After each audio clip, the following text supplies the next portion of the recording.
Good morning everyone. আর আজকে হচ্ছে মঙ্গলবার, মানে জয় হনুমানজি জয় বজরং যেটাই বলো। Good morning everyone. আর আমরা রোববার দিনকে গেছিলাম নৈহাটি শ্রী লেদার্সে।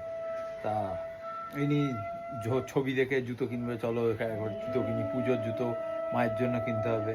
তা গেছিলাম ওখানে, বেশ মানে আনন্দ নিয়ে গেছিলাম। কেন জানো? শ্রী লেদার্সে চুকার দেখছি আমি কথা বলছি করে যাচ্ছে। যে সিলেরাসের যে ম্যানেজার, সে হচ্ছে আমার বন্ধু, বহু বছর ধরে রয়েছে, 18 বছর ধরে ও ওখানে কাজ করে। তা ও জানে না যে আমি যাব। তো বেটা ঘুমাচ্ছিল মনে হয়, হ্যাঁ যাই হোক সারপ্রাইজ, মনে হয় ঘুমাচ্ছিল। দিয়ে এবারে গিয়ে বলেছি যে ম্যানেজার বাবু আপনার বন্ধু এসছে। ও তড়িমড়ি জামা কাপড় মানে খুলে ছুলে হয়তো শুয়েছিল, দিয়ে এলো। দিয়ে এসে আমাকে দেখে খুব বেটা আনন্দ হয়েছে, আর আমিও তো সে আগের কথা বলছি, খুব ভালো লাগলো। আর ও কিন্তু এখনো ওরকমই আছে, কি বলো?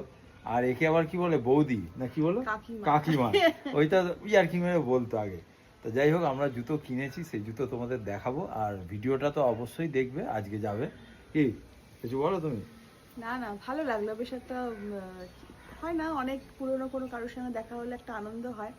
আর শ্রীলেদার্সেও বহু বছর পর গেলাম, মানে আমার বিয়ের সময়ও কেনাকাটা, মানে বিয়ের ওর জুতো আমার জুতো সেগুলো কলকাতা থেকে কিনেছিলাম, তখন এখানে তো হয়নি শ্রীলেদার্স।